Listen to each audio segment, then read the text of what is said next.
Okay, thank you, everyone. Thanks for your patience. Sorry about that. We are now ready to roll. I really appreciate your time today. Thank you for being here. I think you all know me by now, but for the record, Michelle Blickert, Transportation Planning Manager. Thanks for being here for our third meeting of the Transportation Performance Technical Advisory Committee. Our agenda for today has been up here for several minutes now and stuck in time for a bit, but this is what we'll be going through over the next hour and 20 minutes. Next slide. So this committee is essentially convened.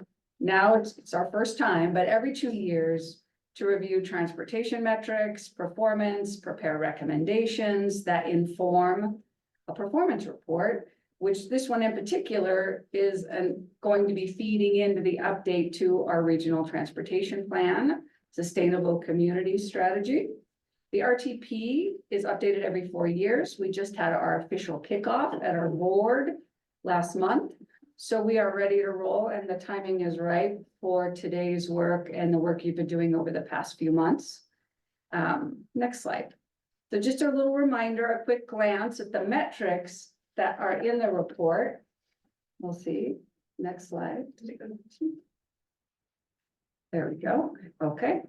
The metrics that are in the report, the report focused on these 3 categories: transit, active transportation, and auto. Each of the chapters in the report, chapter 1 is transit, active transportation, auto, etc. And the 4th chapter is our recommendations. Next slide.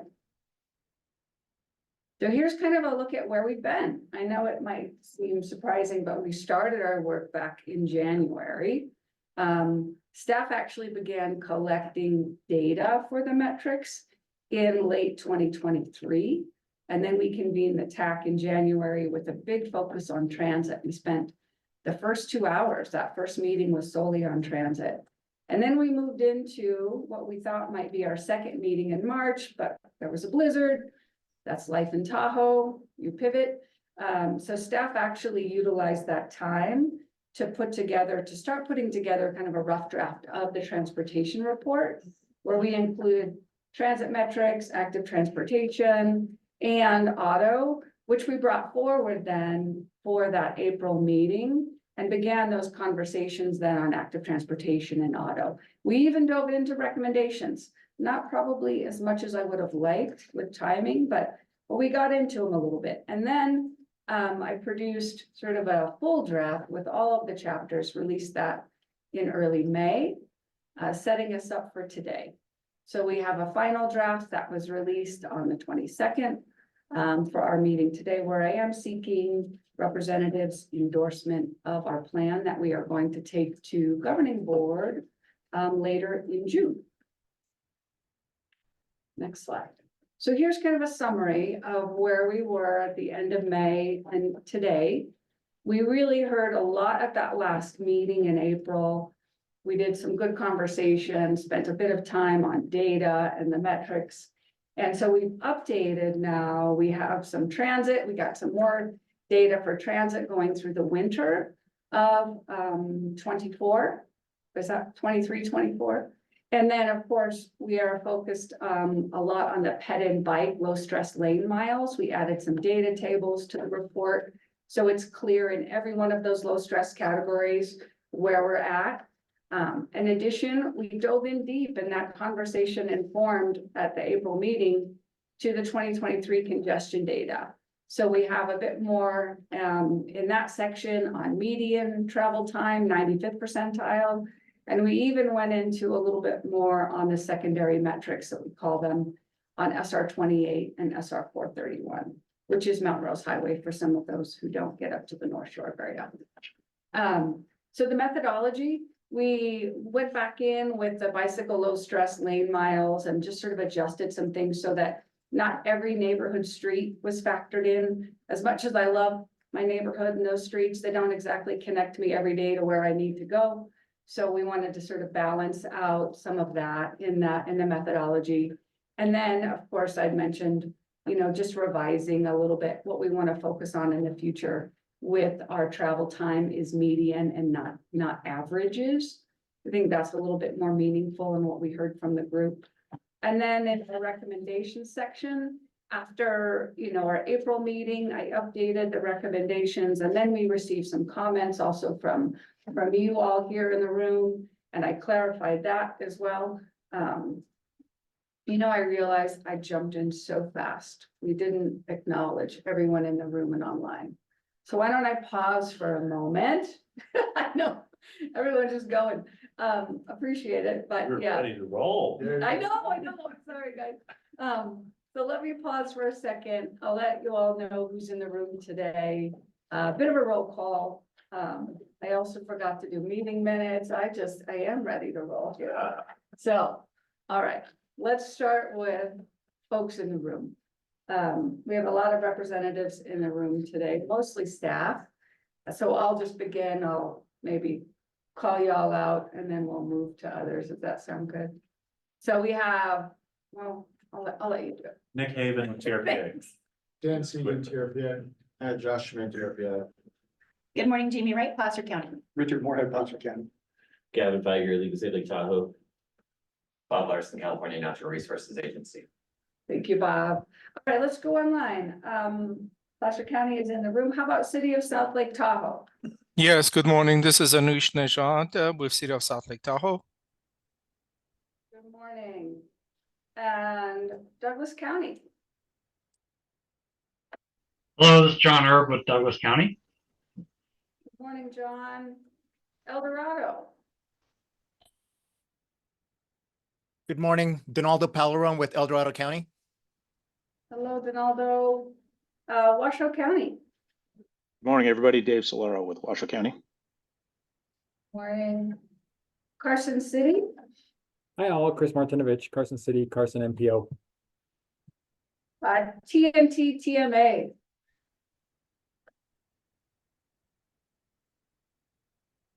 All right. I saw Julia. Maybe she is still struggling with it there. Oh. There she is. Okay, we'll come back. I see her. Now you're here, Julia. And can you promote Carol Black for me? I tried to 7 times. Carol, we're gonna get to you there. I see your hand raised. Glad you could join us.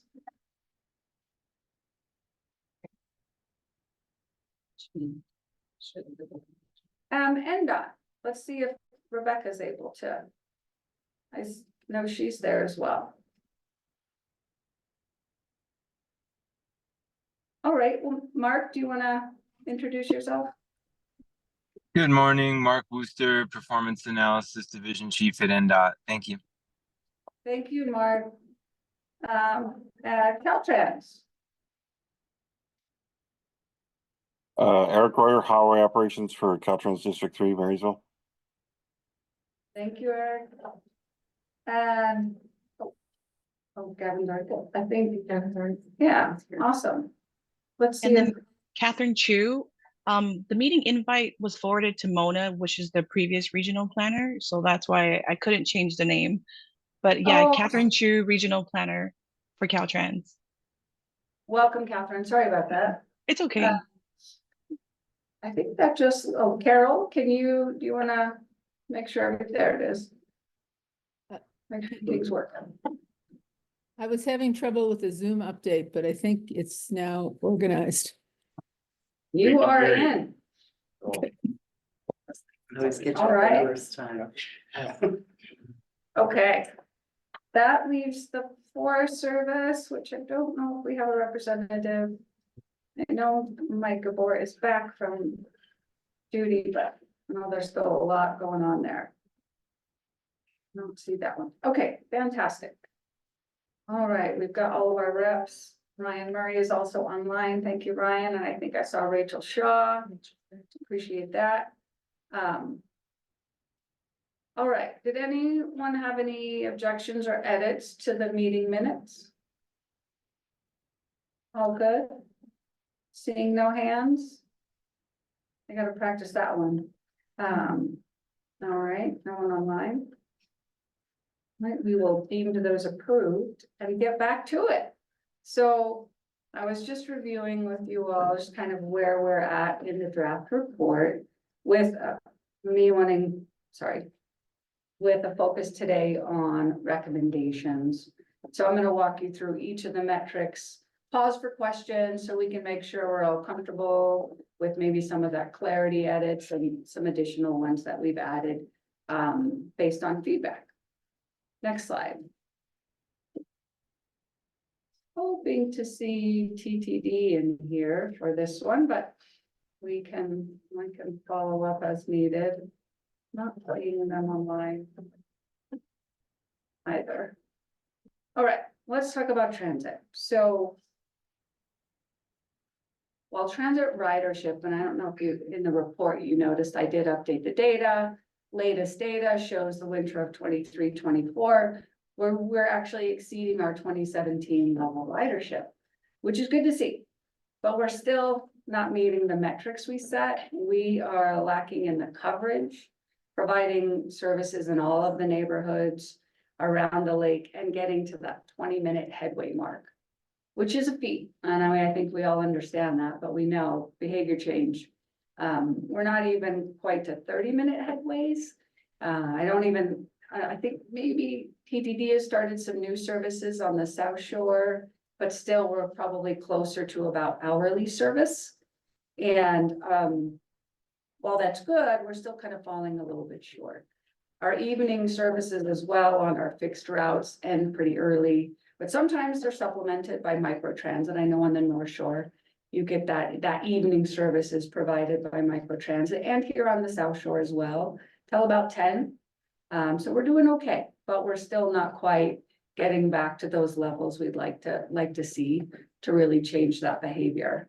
So with that, these recommendations are kind of talking through that a little bit, the service. And also we discussed a lot about the funding for transit. So the first one here really is about flexible operating dollars. We know the North Shore has been putting a lot in to that bucket and doing well. But I still think there's probably more to be had to get to those frequencies and that coverage that we want to see. The second one is about integrating across operations. When we do have fixed route and microtransit, we really want to see how we can optimize those services. The dollars are limited, so we really need efficiency, as well as getting to those accessible services that are required.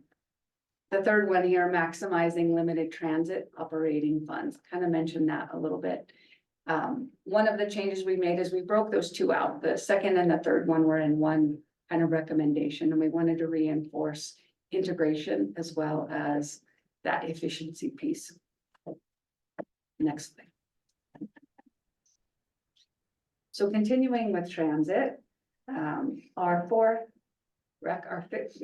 recommendation, we didn't change anything here. It is one of the resources we have today at TRPA is our regional grant program, where we can allocate funds. Although there are not as many funding options that can be put towards transit operations, we definitely want to prioritize that where we can. One of the recommendations, the fifth one, came up in our meeting, which was about workforce housing. Trying to get transit employees in the basin and able to get to and from work, even on a bad winter day, so they don't have to drive up the hill like everyone else. So there was a focus on workforce housing for all of our operators and those employees at the transit agencies.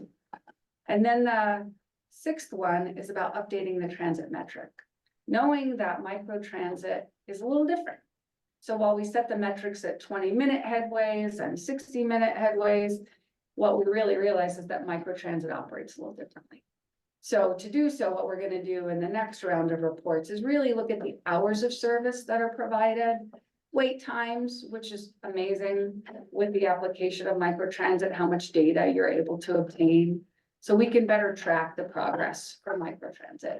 Because I do believe that there are probably some areas, even on the south, like maybe on the north, where you might find those 20-minute wait times at certain times of the day, given the services.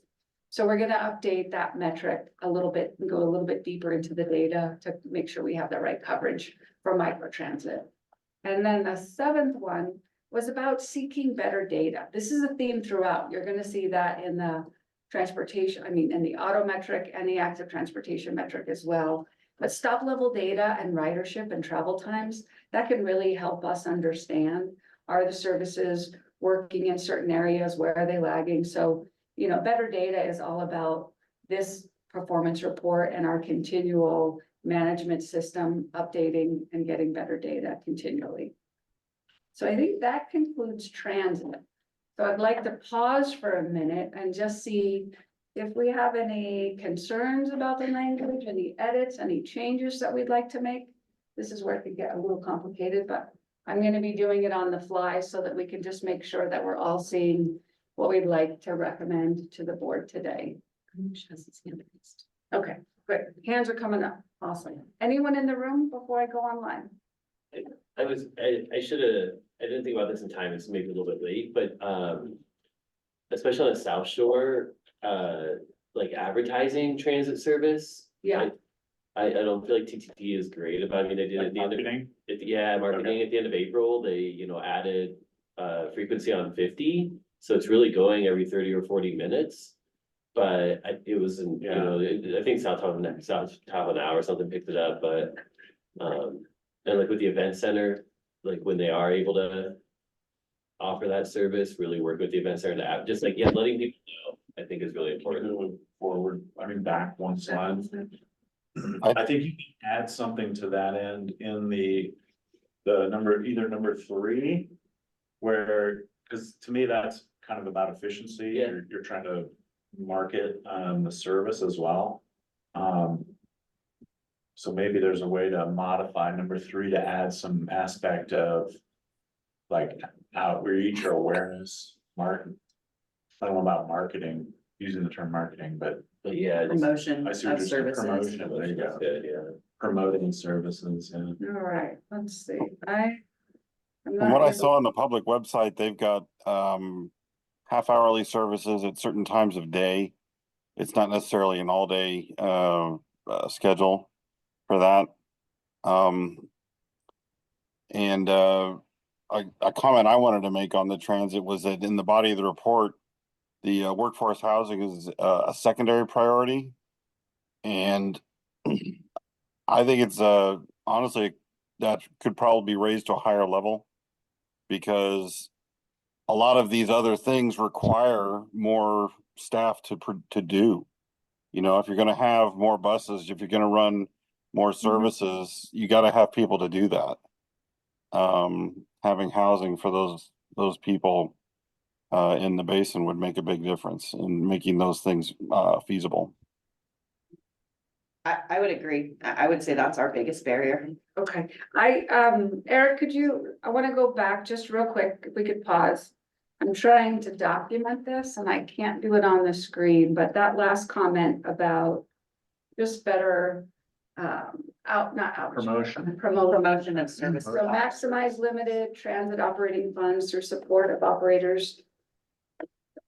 Where was Promoting that? services and improving efficiency. Providing services. Promoting services. Promoting services, okay. We're not able to change it in the active. Yeah, I thought we could, but it's not happening. Okay, so got it. All right, Eric, now I was just gonna say to your comment, we don't have, our recommendations aren't prioritized. So they all hold the same value. We don't, does that make sense? You go one forward. Yeah, go on, so please, thank you. Support workforce housing for transit employees. Yeah, Yeah, I didn't think it was separated. I think it's just Okay. lower on the list and maybe that's what he's saying. Maybe. Oh, yeah. In the body of the report, it's listed as transit secondary, which to me said that it wasn't your primary. oh, I see what you're thinking. It didn't seem to have equal weight with the other recommendations or whatever. Oh, got it. Well, let it be known Maybe now. Yeah. Maybe I'm misreading that. I don't know. No, I understand what you're saying in the report itself, where we outline in each chapter. You Yeah. didn't feel held the same weight, but I can assure you the recommendations are here and they all hold the same weight. Yeah, it's not something, I mean, I don't know, how do you, it's not something that's easy to establish a metric for, I suppose. Maybe that's what you mean when you say secondary. Yeah, I think that's what we were thinking of it as, it wasn't necessarily, you know, one of those key metrics, but it was something that was obviously important and something we could track in the future. How are we Okay. doing? Are our employees actually living in the basin? Are we, you know, showing up to work every day? Are they able to get to the buses they need to get to in the winter? Like, we can definitely work through that and track that. So stupid question. So if everything is equal weight, what is the purpose of secondary with that? Because I had a hard time with that as a document as well in terms of. Yeah, I Like- think how we framed the report was that we have these 6 or 7 metrics that we look at regardless of, you know, where things are headed. Where the trends are going, are we meeting our goals? Secondary is when we want to take a deeper dive because we're not meeting the goals. That's sort of how it's framed. So in this case, we knew that we were. I also looked at it as things that are out of our control, Exactly. right? Like, we can't That's just all. go build a Yeah. bunch of housing. We know housing's a problem. We know recruitment from, you Yeah. know, the Nevada side's an issue. So we know that's an issue. I guess that's how I read it, is that it's an issue. Clearly, it's something, it's a roadblock for us.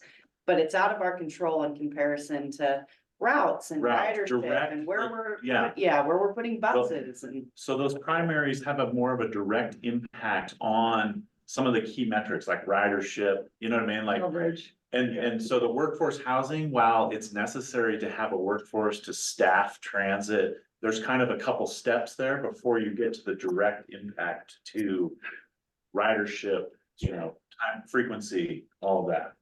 I definitely appreciate that you do like to do things that are, not part of the transportation program, but a bigger issue. So yeah, it's super helpful conversation. I would say the document doesn't lead the reader to that conclusion easily. So that may be something to consider. You're gonna say that might be indirect and direct impact, or, direct and A indirect. variety of ways it could be phrased. but Yeah. Put some Okay. clarity there. Yeah, okay, good comment. Yeah, I appreciate that. I mean, this is our first report, so today really is, I don't want to call it a dry run, but in some veins, we want to make it better each time we do this.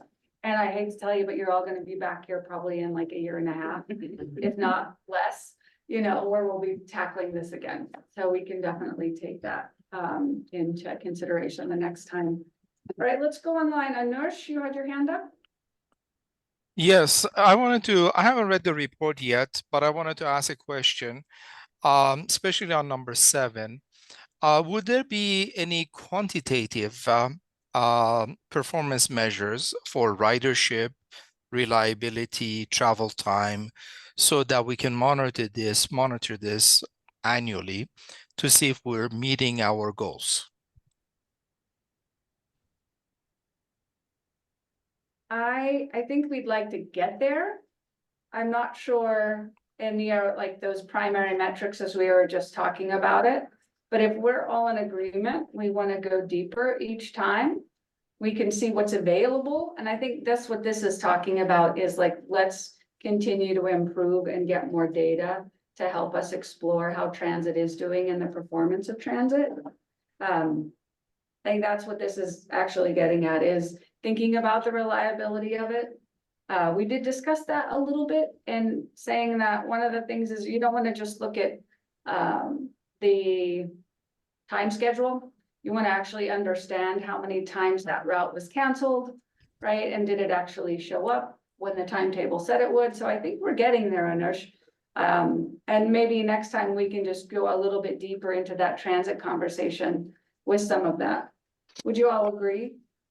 But is there a baseline data that you have to say this is the baseline, this is where we're starting, and you know, how much performance improvement we would like to achieve? I think that what we have today is not stop level ridership from all of the agencies, which is why we're saying we want to seek that. I don't think we have travel times from all of the agencies either. So to your point, I don't believe we do, Anush, have all of the details that you're asking for today. But I think we could all agree that that's a place we'd like to go.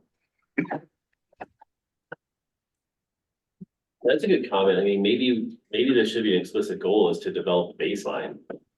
I mean, that could be a specific. I mean, right now our baseline is just ridership. And we have coverage, we have maps that show all of the coverage and how much we're covering, you know, of the neighborhoods. But we don't have travel time and reliability in there.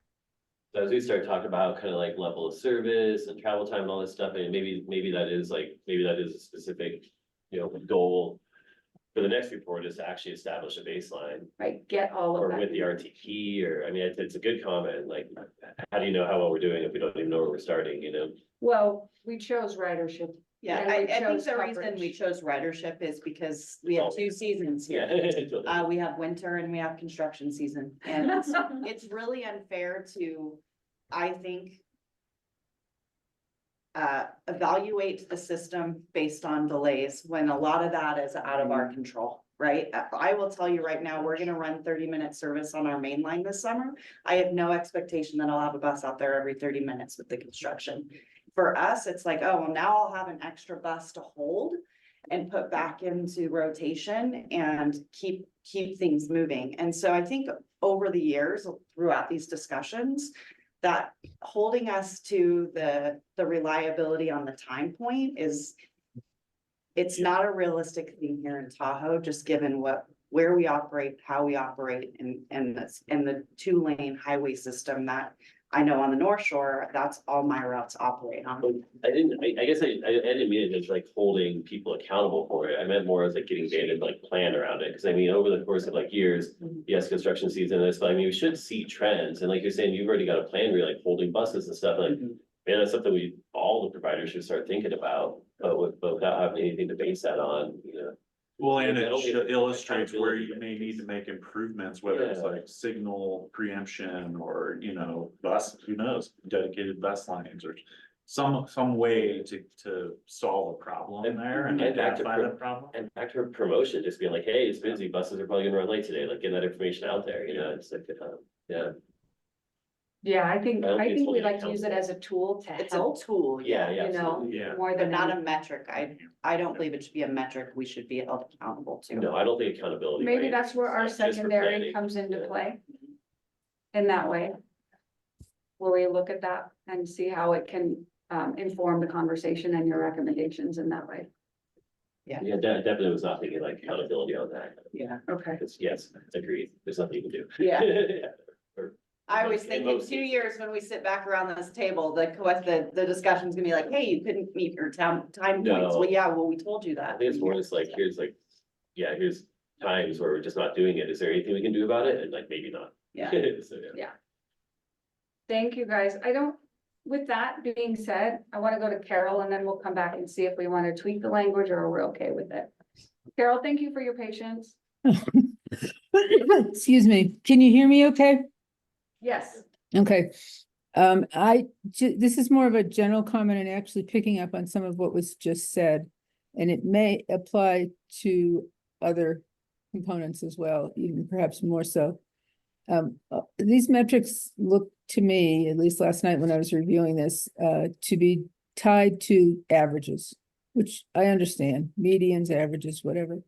But I worry about outlier times and whether we should be thinking about putting in some ways to look at the percentage of time or events or whatever that exceed 2 standard deviations around the average or something like that, but something so that we can see not only what the averages are doing, but what the extremes on the outlier, particularly the delay end, are.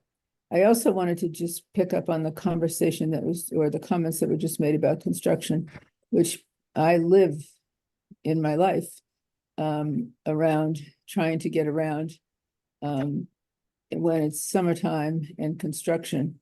And I think the one other thing to think about, and this isn't in metrics, it's really in interventions, is what could possibly be done to look at delays related to various types of construction and thinking about staggering things or whatever. And if we have metrics enough to see the impacts so that we could make recommendations for improvement, process improvements, that would minimize them. I mean, just the last couple of days, I needed to get groceries. And I'm in Incline and I needed to get to Kings Beach. And like, I mean, it was an unbelievable delay. So that was in my car. But the buses presumably get delayed as well when the cars get delayed.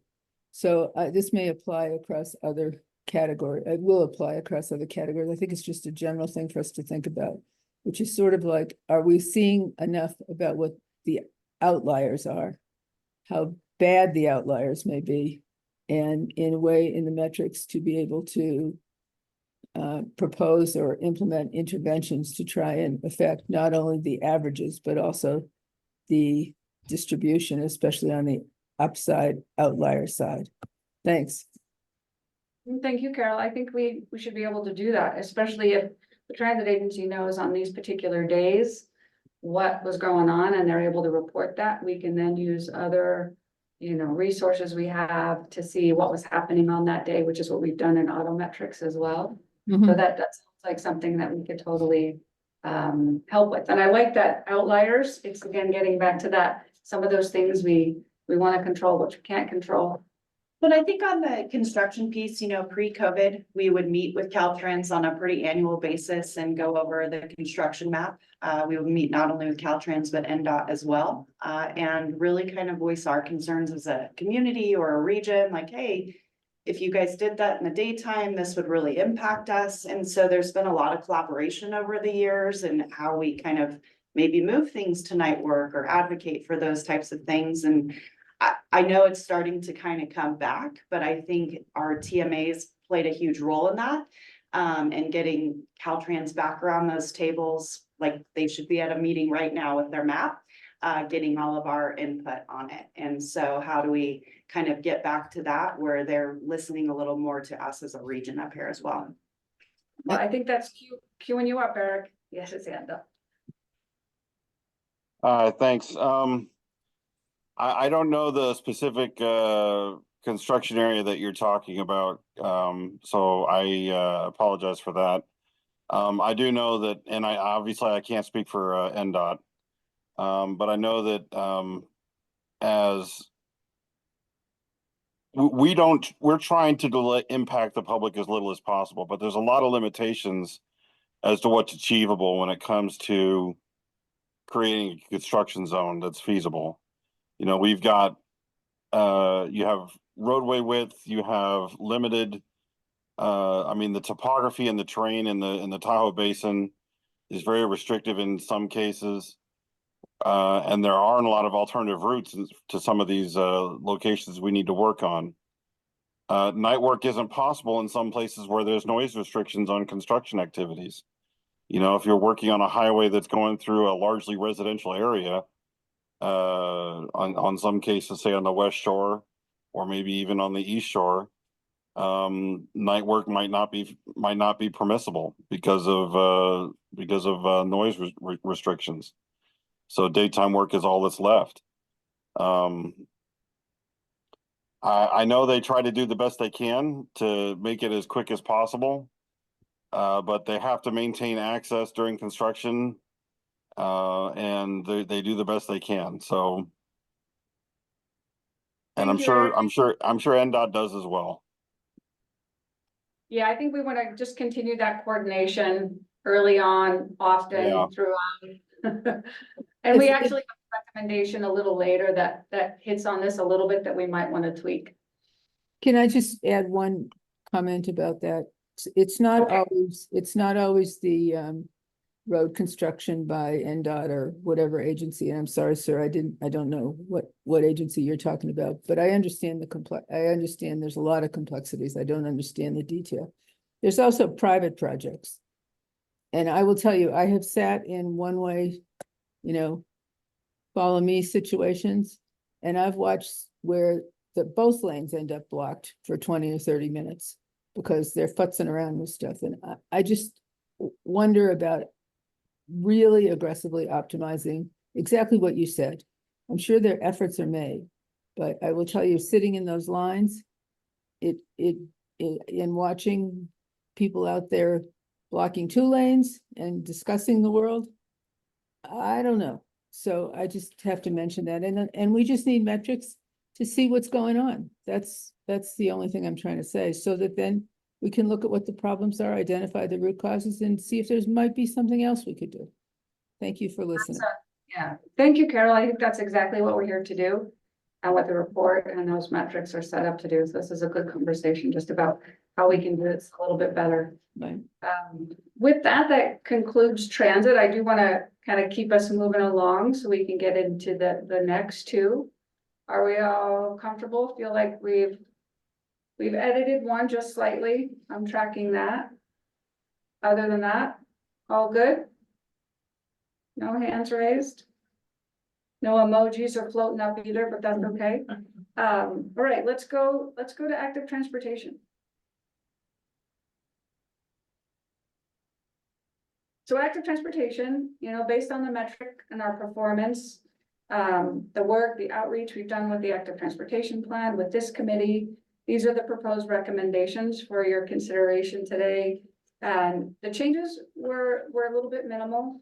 We really ended up actually breaking out 1 or 2, again, for more emphasis and and not grouping them together. But first of all, again, with our regional grant program is where we can, the sources we control, you know, we want to do that in the grant program and focus on where we can advance active transportation when it also has safety benefits, as well as reducing that level of stress. So that's our new metric, where we got a little ways to go on reducing our level of stress in Tahoe on our bike and ped network.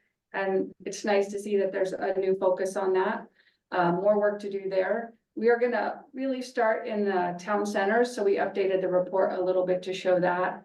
That's where we believe we can make a pretty good impact when we do those complete street work and reduce that level of stress. The second one, performing maintenance. We hear this a lot in different venues that we're meetings that we're in different venues, is the importance of maintenance of our bike and ped network during the winter, as well as just wayfinding year round. So people actually know it's there and know how to get around. So that one is pretty much the same. The third one here is better sources of data. I mentioned that theme. We want to continue to see how we can get better mode share data. Commute trips is also one of those kind of missing things. I think the North Shore probably has a little bit better data than we have on the South Shore. We want to continue to work with that. And those on the ground surveys, we've talked about that and done that in the past. We'll see if those can be tweaked a little bit more to get us actually a better mode share metric and information there for this process. Next slide. So here, the code of ordinances is a focus of ours. That's something, again, kind of within staff's control. We really want to dive into the code of ordinances and see where we can further active transportation, as well as that trip reduction ordinance, getting back to that, working with our employers. And we want to make sure that that ordinance is effective in helping us reduce single occupancy use of vehicles. And then the last one, monitoring travel time. We talked about that in the last one again. It's just thinking about that ped and bike network a little bit deeper, along corridors. And that might make you go, how might you do that? Or what's the concern? And I think last time we spoke in April, we were talking about our nice class 1 paths. But in the summertime, if they're running through a busy corridor, like here on the South Shore, we now have stop signs because we have some issues with busy driveways. We also have a class 1 that's shared with peds and bikes and scooters. And so you find yourselves in a place that maybe it's not as convenient to get from point A to point B, which is where we start talking about improving our roadways for some of those faster moving, either the cyclists or even some of those new mobility devices, e-bikes, so that we can kind of relieve that stress. But if we're looking at travel time, that's an important one where we can kind of see where we need to make things a little bit better. For the pedestrian, my favorite is crosswalks, not on all 4 legs of an intersection, that make you cross here to cross there. So some of those things can be improved in some locations, and that's the intent here. This was recommended in some of the feedback we received after the draft report was released, and so is that our final, Jess? I think that is our final one in active transportation. So I'll open that up I've got hands online. Anyone in the room? You want to talk to? I'd say that support all those for sure. The Yeah. trip reduction ordinance, the 2020 RTP and it's been in the code forever and never enforced. It's too complicated right now. So simplifying that and getting it enforced would be fantastic. Just in the last RTP is one of the highest BMT reduction potential things we could do. So yeah, I'm very supportive of that. And then same with the monitoring travel time. I think it's similar to transit where just to help planning and any potential recommendations we can make, like your example of having to cross 3 times to get across the highway is a great example. Like you could drive halfway across town while you're waiting to cross the highway as a pedestrian, so yeah. Okay. I like them all. All right, I'll go online. Eric? Well, we've got a few projects in the pipeline, that can, go a long way to some of these. We've got, the upcoming, bicycle safety project in the, Highway 50 corridor in South Lake Tahoe. It's gonna be adding, lighting, for the bike paths, the bike lanes, as well as, pedestrian hybrid beacons for additional crossings of Highway 50 and a new traffic signal, which will also provide another location for pedestrians to cross Highway 50. As far as crosswalks on 3 legs versus 4 legs, typically those are going to be found at locations where, due to the pattern of travel at the location, the traffic signal operates as a split phase signal, which has the local streets moving on separate phases. And in those cases, you wind up creating much more delay to put in a pedestrian phase on each of those local streets if you do that, because of the nature of the coordinated system on Highway 50, or any coordinated traffic system for that matter.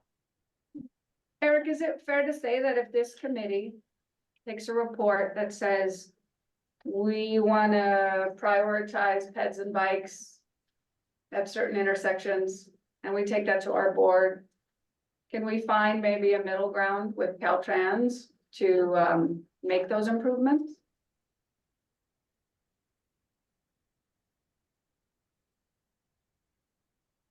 Food for thought? That's a policy decision I'm not prepared to make a decision on myself. I know I have modeled that in the past, at the intersection of Sierra and Highway 50, Sierra Boulevard, for the water quality project, in which we moved the crosswalk at that location from one side of Sierra Boulevard to the other based on the way the signal operated. At the time, the request was made to analyze if we could simply add another crosswalk instead of moving it and maintaining it as a 3 crosswalk location, and have a 4, instead of having a 4-leg crosswalk location. And we analyzed it as an 8-phase signal. We analyzed it as split phase with a crosswalk on each side. We analyzed it both in coordination and out of coordination with 4-leg split phase operations. And every single one came up with far more delay and far more vehicle emissions than having 3 crosswalks. The pedestrian activity, the delay created for those pedestrians that use the intersection may be inconvenient, but simply by the numbers, there's just far more vehicle traffic. And you're talking dozens and dozens of hours of vehicle delay created by that one change. Understood. Thank you. Hey, It's- hey, Michelle, Yeah, you mind if I just ask a question for Eric? sure. And again, I'm interpreting the intent of this, you know, we can, Michelle can correct me if I'm incorrect, but the idea with increasing the pedestrian experience index doesn't necessarily mean at every location, we're going to hold Caltrans feet to the fire and make sure there's 4 crosswalks at every intersection, but kind of just what you just spoke to is to at least look at it. And then I know that there's certain assumptions made with present vehicle counts and present pedestrian counts, but if the idea, and I know that you understand this, Eric, is that if the pedestrian experience is greater, if they don't have to make 2 or 3 crosses to get to their destination and can just cross where the crossing is most convenient, that could encourage more pedestrians to walk instead of drive, which then potentially can reduce those vehicle volumes and increase pedestrian counts. So not necessarily like, oh, every intersection is going to have 4 crosswalks. We need to make sure of that, or every signal phase is going to be dedicated for pedestrians, but to at least begin looking at these things more, especially like near schools or again, those residential neighborhoods where you have a lot of pedestrians potentially walking to the businesses on US 50. The school near Tahoe is one location where we are putting in a new hybrid beacon. Fantastic. I was thinking of that intersection specifically when I was making this comment. Right. We're putting in a hybrid beacon on the east side of the driveway to the school on as the driveway is on Highway 50 there. It'll be between the school and the fire station on the opposite side of the highway. So I mean, like I say, we're adding a new traffic signal and we're adding 3 new, or I believe it's either 3 or 4. I can't remember off the top of my head right now. Hybrid beacon crossings, which will provide greater opportunities for bicyclists and pedestrians to cross the highway, especially at those locations where there might be greater spacing between signals, to provide a safe crossing opportunity. Thank you, guys. I'm gonna let Anush go, and then Carol, I know Anush probably has a few things to add here as we're talking about the city. Yes, thank you very much. So I don't have any issues in terms of 4 crosswalks at controlled intersections or signalized intersection. I don't want this to imply that we're going to put 4 crosswalks at uncontrolled locations. So we have to evaluate everything based on MUTCD and make sure that you know, it is a safe crossing. In general, I do not recommend crosswalks at uncontrolled locations. So I want to make that clear that this recommendation should only be for controlled intersection and signalized intersections. The second comment I have is that I think that we need to have something here about reducing the stress levels for the bicyclists. That's one of the issues that you brought up last time, that we have a lot of pathways that there's very stressful for bicyclists to use those routes. So we need to improve those conditions. So I want to make that potentially something that we need to add here. Let's go a little deeper there, since that's a potential change, Anush. So the stress level is definitely our primary metric. That's built into the report. So is there something that we need? So these are recommendations to improve that. Yeah, exactly. Okay. There's something we're missing, but I think it's a given, but if there's something we're missing here. But that's the idea. The first recommendation, if you go back a slide. Yeah, do we want to edit? Anush, is that what you're suggesting, the first slide? Okay, then that's fine. That's good. Yes, thank you. I missed that. Okay, good. And I think that just before we gotta get to Carol here in a second. So that last one is about considering monitoring the travel time for peds and bikes. And that's what this is about, is we're gonna monitor it, and then we can kind of see what rises to the top, where then we get to do, as Ryan and you know, Eric, we're talking about, that's where we sit down and analyze it with the local agency and see if there are improvements that can be made. So that's where it comes in, Anush, to your point, like, it's not gonna be everywhere, right? We're gonna work with you at that local level. And here's the thing, this is for us to propose potentially projects, right? It's also about the projects that come out of this and go into the regional transportation plan. That's how this whole performance report works. So this is a recommendation to start looking at that. I think that's something we haven't done in the past, and then seeing how that informs. So with that, I'll go online to Carol. This is as you all know, I'm a consumer. And I just wondered about, I don't think this would be a primary metric at all, but just to consider it as something secondary. Is the categorization of trails as multi-use, bicycle and pedestrians? I've done some research online, and I'm not an expert by any means. And actually I was looking for another market about how wide trails are recommended to be, or paths are recommended to be, if they are multi-use, pedestrian and bicycles.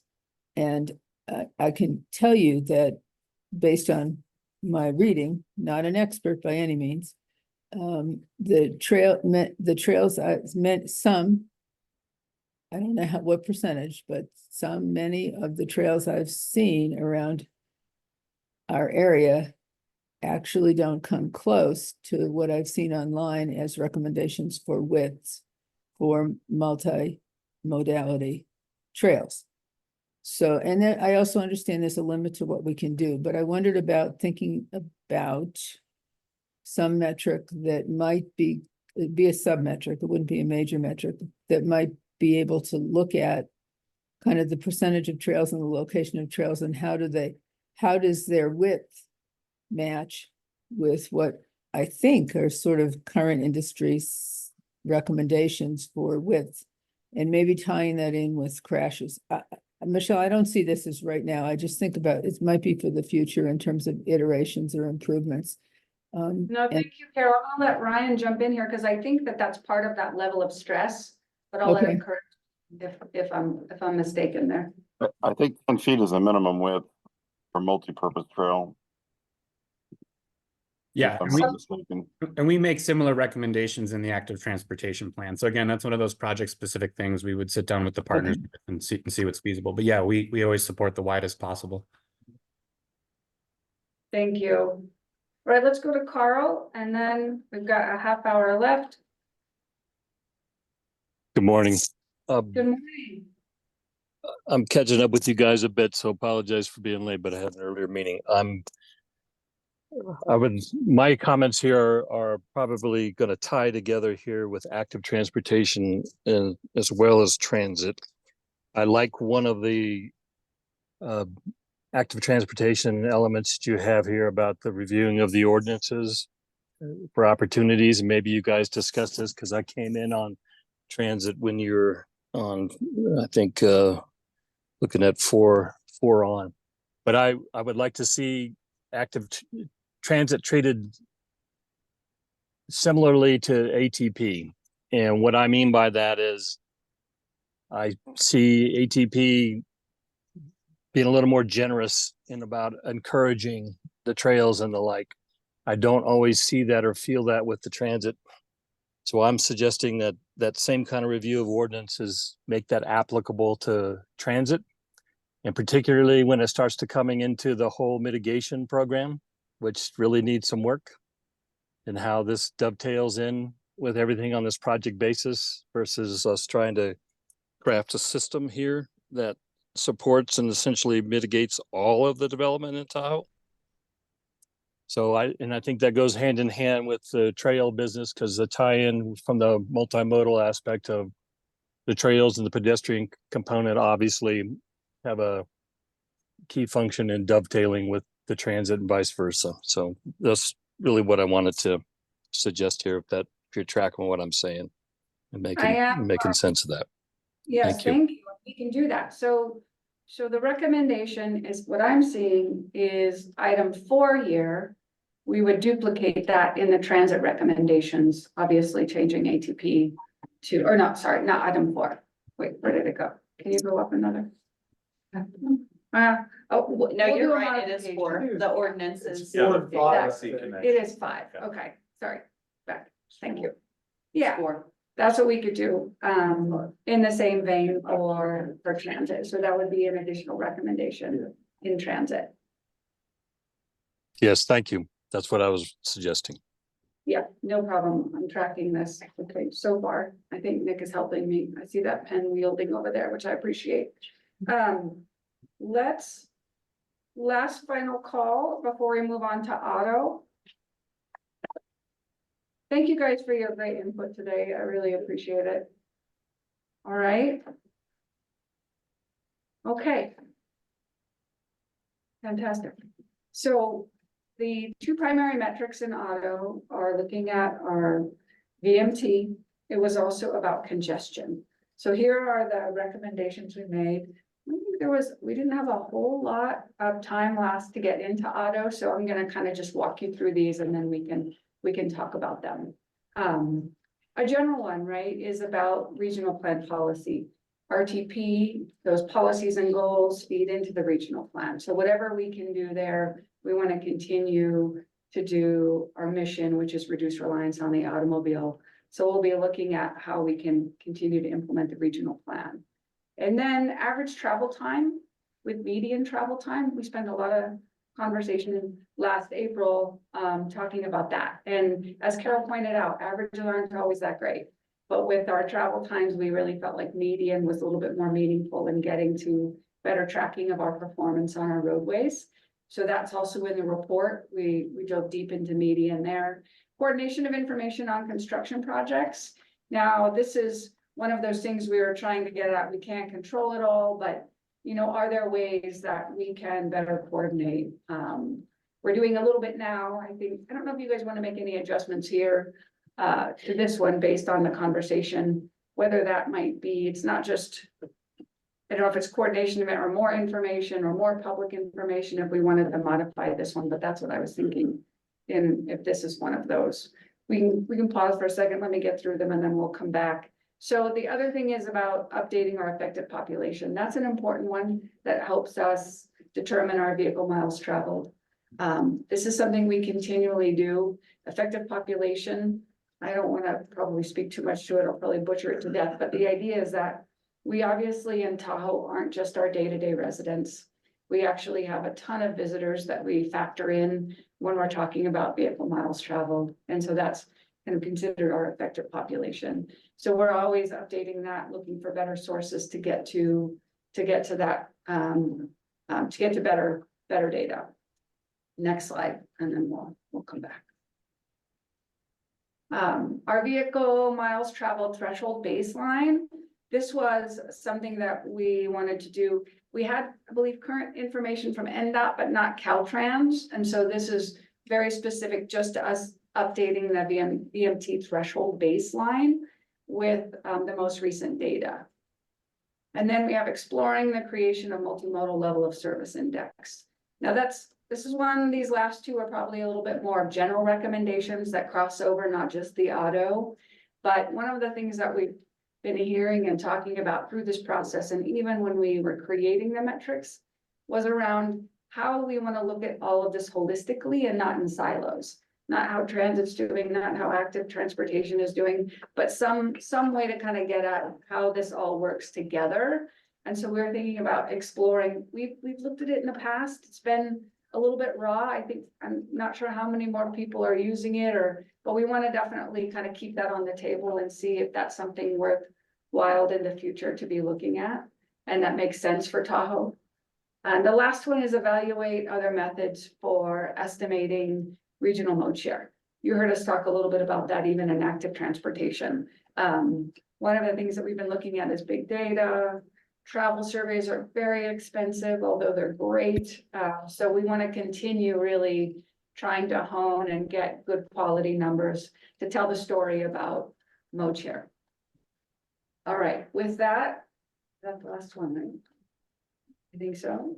Nope, one more. No, that's it. Okay. So let's open it up for comments and suggestions in the room. I'll jump in. I think big picture on this one, again, similar like what we're gonna use this information for, travel time. In particular, you know, like California kind of decided that having a high level of, a low level of sort of bad level of service is not necessarily bad. Like congestion isn't necessarily a bad thing in some cases. So just, you know, thinking about the very first one is reducing dependency on private automobile. One of the best ways to do that is actually is congestion, you know. So not that I want to make it terrible and harder to get around than it already is, but you know, just thinking about priority wise, like I think like, tying back to what Ryan said too in our last discussion is, you know, so how are we gonna use this information and what are we actually gonna prioritize with it, right? So yeah. I don't know exactly. I think it's captured in here, but It's a little sensitive one, Yeah, it right? is kind It's of balancing sensitive, yeah. all of these needs we have in Tahoe. Yeah. Yeah. I appreciate that, Kevin. Thank you. Eric? Hi, sorry, can we go back to the slide on bicycle level of stress? Nope, we can't do that. Just kidding. I just downloaded the chapter from the Oregon Procedures Analysis Manual. Looking at bicycle level of stress and seeing what the criteria are for each level. So we're talking about reducing the bicycle level of stress. Do we have a goal as to what that level of stress would be attainable? In the report, you'll see various levels where I think we have 4 or 5 levels of stress. And we talk about how we want to improve and kind of get away from level of stress 4 and 5. Increasing 1, 2, and 3. Is that right, Ryan? Did I get that right? 4 and 4.5, yes. Oh, 4 and 4.5, okay.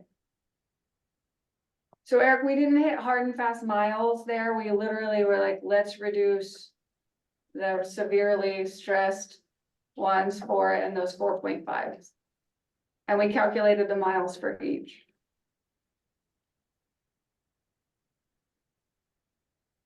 And Eric, Okay. I can send you, we use the Oregon manual as a template for the Tahoe specific analysis, which I have in an appendix I can send you separately if you wanted to review that. Yeah, I'm looking at some of the tables in their manual and I'm, you know, for example, criteria for a segment with bike lane and adjacent parking lane. And for or with no adjacent parking lane. So with 2 or more lanes per direction and under a 7-foot bike lane, which is pretty standard for a bicycle lane, is typically only 5 feet. The stress level is either a 3 or a 4, depending on the speed. And anywhere you've got 40 miles an hour or better, it's a 4. If it's under 40, then it's a 3. Yeah, I think these are. You have buffered bike lanes, then it could be a 3, a 2, or a 1, depending on the speed of the roadway. Kind of as we've been discussing, I think these are all really project specific challenges. And so the intent of this is to just have this nebulous goal of, hey, we have these high stress roadways. Let's try where we can reduce them where feasible. I'm happy to have a follow-up meeting with you where we talk about the like really minute details of lane widths and speeds and those things. But I think for this, it's less hard and fast, and we can dive into those details when we get into each individual project. But just if I can see that appendix, that'd be great. Yeah. Yeah, I'll definitely do that right now. Appreciate it. Cool. Thank you, Eric. I appreciate you diving deep in there. I just want to see what's feasible, you know. So Understood. No, like all this conversation at this meeting today is good because it's like real life examples of how you would apply some of these recommendations. So exactly. I'd love to see a buffered bike lane out there, but that's going to require a lot of right of way, you know. Yeah. Yep. Food for thought. I think we'd like that too. I'm gonna go online as we're starting to wrap up auto, giving us, we got about 20 minutes. Carol, please go ahead. I will try not to be too repetitive, but just listening to the last few comments. Do we have an auto stress level metric? I don't, maybe that sounds crazy and maybe it's not possible to do. But I think about some of the examples of other parts of the US or in Europe where there have been major, and it may fall in the category of projects you were just talking about, but efforts that really restructured the automobiles actually coming onto the roads in a local area. So they're remote parking, making it attractive to park as you enter the basin, or and then get on transit, and those sorts of approaches, and linking it to parking availability. I'm not sure exactly how to structure it, and maybe this is a next phase, but I'm just am not sure with this auto piece in particular that we are getting to metrics that will drive project work that will actually impact the automobiles. I mean, there's a limit to how much wider you can make the roadways, and just listening to the conversation about the detail of, what it takes to put a crosswalk or not put a crosswalk, etc. It's complicated, but I'm just, and you all are experts, I'm not, but I just am not sure we're getting at metrics that will get us to interventions that will actually potentially impact the situation we're dealing with. We can only build so many roads. We can't. We have rocks, we have hills, we have, there's only so much we can do around the lake. But we could think about interventions like some of the places in Europe I've seen where they basically put these parking structures in some area and capture cars coming in, and then have a whole infrastructure to support people moving around. And I'm not seeing that here. So this is maybe a future thought, and I will stop at this point. Thank you for listening. It's just an idea. It's actually in the regional transportation plan, Carol, today.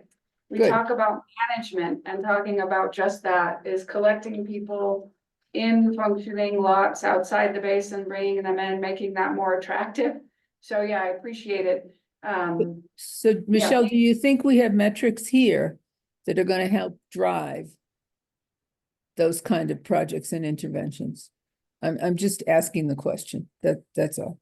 We did, I don't know if it was with Gavin, I had the conversation, we talked about car level of stress. Talk about car level of stress, and Yeah, they had a hard idea. Parking's a good idea. We had kind of a hard idea coming up with like what makes it. but this is like, we want to reduce reliance on the automobile, so we don't want to make it so fantastic. Well, like roadway safety improvements, there's certain things that Yeah. help with auto level stress that are handled more directly. So I don't know, I mean, you don't talk about bike trail safety to improve level of stress, right? But you do talk about roadway safety in terms of kind of auto. Yeah. Yeah, do we see maybe? So I think it's kind of, it's addressed differently, I guess, than bike ped versus auto users. Yeah, we did chat about it with Michelle. We didn't, I think we kind of. No, we didn't stuck. really So, have. I don't know, yeah. Good one, Carol. It's a good idea. Maybe put a pin in it for the next iteration or something. I just think it's critical in terms of Yeah, kind of like, really making, not all the massive improvement that you really want takes many, many small steps. I understand that, but we kind of also want to be able to drive towards, we'd like it to be better. And a lot of the traffic problems, I'm not sure we're going to really drive to improvement here with just what we have, which is very comprehensive, and that's really what I'm trying to say. Thanks. thank you, Carol. Carl, please go ahead. Thank you. I've got a couple suggestions that follow along the line of Carol's thought process here. One of those is, in both of these, I would call kind of support infrastructure. One of those is communication network. I think it would be interesting to find a way to measure our ability to have real-time communication with the traveling motorist. As we all know, we have a very patchy communication network if you're a traveling motorist, and there's a lot more we could be doing or needs to happen in the basin to improve that so that we could get to that. And there's obviously the network itself, but then there's everything else that it ties into, the parking areas, et cetera, the parks, et cetera. And then related to parking, where are we and where will we be in 2 years from now when it comes to behavior change and paid parking? The enforcement of that, or the ability to start to build outside the basin to transport people in and start to using that kind of paid parking as a tool where you're maybe paying premium, you're maybe paying cheap, and this is how you can get in and around. Those are two thoughts that I would like to offer up here to be considered. Let's go back a slide. Carl, what about on 3 here? We have coordination of information. How about coordination of, let me propose something, coordination of information, including real time on, but I guess it's just construction projects. There was something. What about the coordination of travel and infrastructure with gateway entries? Like Truckee is something I think about. 3? That's what I'm thinking, that's what I'm Maybe trying to broadening do. number 3. Yeah. It's not just construction. Yeah. Yeah. Because you're trying to get parking info out there, you're trying to get a lot of different to the motorist, so maybe real-time information to minimize travel delay, and then in parentheses you could put like construction, parking, just some examples of what information you're convey. That work? That fits more along the line. That's what I'm. Yeah. So you're basically removing the construction projects from number 3, and you're adding it as an example of the type of information. So you're broadening it. Coordination of real-time travel Information. Coordination of real-time information. Okay. To minimize travel delay, and then in parentheses, construction, parking, etc. Yeah, traffic backups, things like that, right? Like if we could get things on boards that said, hey, don't get on this corridor. Right, or here's some alternatives. What if we say construction? It's bigger than minimizing delay, right? Like that's just the. Yeah. It's like promote coordination and dissemination of real-time travel information for the aid of all travelers, or. Yeah, and that should, the underlying part should be the information. Yeah, exactly. Okay, yeah. Promote coordination of real-time information to minimize travel delay. There's only so many ways in and out of the basin. Disseminate. To minimize travel delay, but also to make travel decisions. I mean, Jamie, just like you guys saw with what went on with the reservation system at the ski areas this winter, and your utilization of your big park and ride, and how that started to change, literally start to change behavior. I mean, there was the function of the reservation system itself, but there was also the communication and the education of these folks through that. The coordination was key, Carl, right? Because I could stop messaging, but if the resort put out a message that differed from my message, it was a major issue. And so how do you coordinate that? And I think it is broader. It's how do we coordinate that as a region? I think we both have gateway entry areas that are out of the basin who don't sit and participate in these meetings. And so how is there better coordination with those folks who really kind of take the brunt of that impact? I know, especially on the North Shore, for those that are coming into the basin. I know a lot of locations, a lot of communities don't like becoming parking lots for other nearby communities. That's right. You hear that? Yes. So as time is winding down, how about promote coordination of real-time traveler information, period? Yeah. We know we're gonna use that in multiple ways. That works. Okay. Carol, final comments? Just quickly, there are, you guys are the experts, I'm not. but there are examples around. Michelle, I'll send you the ones I found. There's a town in Austria which has this complicated system, but basically you wouldn't even dream of driving your car in as a tourist. It's right on the shores of a beautiful lake. It actually was the town that was in one of the Disney one of the stories was modeled after it. And there's others I found, and I assume you folks, the experts, are aware of these, but we could look at other models with different collection approaches and different kinds of levels of restricting parking for to residents and not for people coming in. There's a lot of those kinds of layers that and I know it's complicated here because of the multiple states and the multiple, counties, etc. But I just have to think there are ways to get at the kinds of things we've been talking about and maybe try and push our improvements a little more broadly is all I'm trying to say. I'll send you the ones I found, Michelle, and you guys are probably all aware of them. I just think this is really a progress, but I think I'm just not sure we're kind of pushing the envelope quite as aggressively as maybe we should consider. That's all. I appreciate that. There's definitely room. We'll be discussing this in the regional transportation plan. Also have a future project coming up where we're going to really look at transportation system management and that sort of electronic, piece to it, whether that's disseminating information, parking management, all of that. So we'll be working on it in the next report. We can definitely kind of bring that to the top a little bit more. Mm-hmm.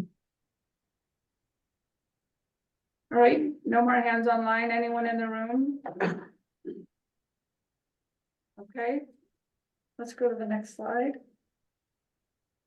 So here we are today. Super powerful meeting we just had in a matter of minutes, it feels like. Next slide.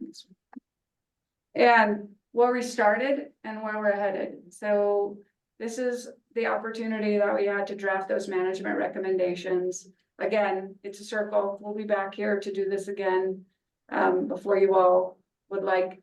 But I'm excited. I really appreciate the time everyone's put into this. And as we said, good conversation for future projects and how we actually review and tackle those future projects, whether that's the funding piece or the designing of them. So the goal here is to transmit this report June 30, before June 30th to the governing board. So we'll be doing that right under the deadline. And then obviously what I've been talking about today is how this informs future, whether that's this one in particular, the regional transportation plan. And really important. We'll be carrying on this conversation. We might even need to draw you back together for that process. That's why the TAC is here, primarily for report, but you're also a great group to utilize as we kind of move through the regional transportation plan process as well. Next slide.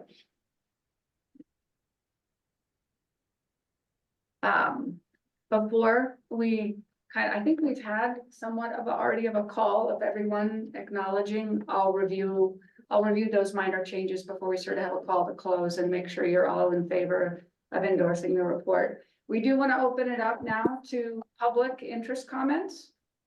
Anyone online, please raise your hand. I think we have one or two. It's one member of the yeah. Helen, would you like to speak? Forgive me if calling you out. I'm glad you're participating today. Right, we have no hands raised online. I'll give her just a moment. Okay. Fantastic. All right, with that, next slide. So here's what I have concluded for minor changes. I really appreciate everyone working through that. With transit, we had one modification to language.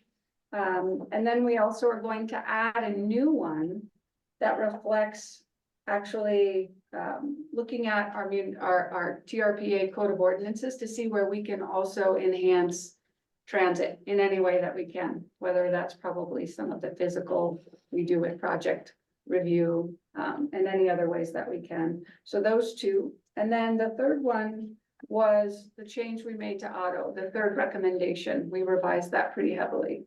So with that, if anyone has any objections, please speak up now. We'll be making those changes, those minor changes in the report and bringing that forward to the board. Where you're also available, I mean, not available. You're also encouraged to attend our board meeting if you'd like to, you know, when we have this item before the Transportation Committee, you know, if you'd like to speak up there as well, you're welcome to join that meeting. That's in June governing board. Meeting. June 25th. Yeah, and we'll probably be in the morning. The Transportation Committee is usually in the morning before the board in the afternoon. But I'll keep you apprised of all that. No objections? So Michelle, just could you read the thing that you said had more major modifications? I'm sorry. That last one was in the auto, the third one, promote coordination of real-time traveler information. Otherwise, in transit, we're gonna add one new one and then just modify the language there, so. Yeah, the transit one had to do with promoting transit. Yeah. Trying to get a little bit more of the marketing part, and then also there was the comment on kind of clarifying the direct or indirect nature of some of the recommendations and trying to make that easier for the reader. I think Okay. that's another thing we'll work on. Secondary, yeah, thank you. We can totally do that in the Yeah, report. different terminology maybe. Yeah. Yeah, appreciate it. hierarchies, primary, secondary is probably not. It's not the right terminology, yeah. Yeah, It used great to be call. explanatory and somehow we moved away from that. Okay, I feel like maybe we should do we'll that. fix that. We did, Yeah. yeah. Have we captured the concept of auto stress? Or is that just not feasible at this point? Auto stress. It's hard. Carol, the metrics that you're describing don't really, we would typically call level of service, I believe. Which strictly speaking, isn't allowed to be used to judge projects in California, for mitigation purposes. According to laws that were passed, a while back. They basically take into account travel time or delay at an intersection or along a segment of roadway, looking at speeds and how long you wait at, you know, a stop sign or a traffic signal or a roundabout, using various analysis calculations. VMT, which is the primary metric they use now, does not take into account travel time. It just takes into account how far someone travels in a car. So I think It doesn't account for speed. what I'm hearing though, this is a lot about safety and improving the safety of the roadway, which we dove into a little bit in active transportation, where we were identifying the importance of improving. We also have a Vision Zero plan, so I know it's not quite here, Carol, but I think we're gonna put a pin in it and we're gonna work on that, but I wanna just say that we have a lot of other things going on that I think will be addressing it. And we'll try to bring that back. Could we explore options too? Something like that? I don't know. Is that safe? I don't want to break any laws. Don't misunderstand me. You, like I said, you all know what you're doing. I'm a consumer here. But I just, you know, that's all I'm looking for is just to capture what you just said, Michelle, in some way. That's all. So Carol, I think part of your suggestion is incorporated in the multimodal level of service. That includes both sidewalk width as well as some of the congestion related metrics. But I think I had jotted down another point of yours, which is consider adding metrics that better link directly to projects. You know, that's where I'd put the out of basin parking. Carl mentioned in basin paid parking. And I think that's something we should add I forget the language Carol just used, but it's like, consider adding those in the future or tracking. Consider adding better linkages of metrics to projects was. I think it's direct project metrics as opposed to like all the metrics we selected are these high level system metrics that don't necessarily relate that well to individual projects or describe project prioritization. Okay, consider adding better linkages of direct metrics to projects. That sounds a little wonky. We can work with that. We can work with That sounds fine, but I just have to say it one more time and then I will stop and I will support. It's 11:02. I'm just gonna. I cut you off. understand, I No, understand. I'm kidding. So with that, that'll be. No, but I just want to be sure that we have got something in there that is really going to address us at least being fully aware of and able to develop projects to address the traffic jams we have. That's what I'm trying to get to. And I'm just not positive that in all this verbiage, I heard that. Now, maybe it's not possible and I don't want to break any laws. Well, But Carol, what do you it's a think real about that? problem. It's a real problem, and I'm just not sure we've really got it. It's the outlier end of, and the safety end of the traffic problems. And I just, do we have that? I just want, yes or no, do we have that in what we've said already, in some way or other? Carol, Dan just proposed. Consider adding better linkage of direct metrics to projects. Do you want to modify that? We are losing people at this point, so I want to. All right, I give up. I don't know how to modify it in a way quickly that's going to address what I'm worried about. I just want captured that, Yeah. that this is a critical issue and I don't feel like it's fully nailed with what we've got so far. That's all. Right, understood. Thank you. I don't think we're gonna solve everything today, but I really do appreciate your time and commitment to this process, Carol, as our member, representing the member of the public. With that, I do wanna call this meeting to close. I know people are dropping off for other commitments that they have. I can't thank you enough. And one of the things I wanna do is improve the process, whether that's the report and the metrics that we talked about today, but also I'll probably be doing some one-on-ones with you for the next time on how we can either convene on a regular time so that everyone, it's challenging getting you all together. Maybe in the future, we have a set meeting date. I'll throw out some ideas on how to improve the process for next time and maybe give this piece more time so that we can go back, refine. Maybe that's offline, but anyway, I want to work on making it a little bit better. So, and I'll be calling on you to help me do so. Mhm. All right, thank you guys. We'll be ending the meeting now. Any other? Thank you. Thank you.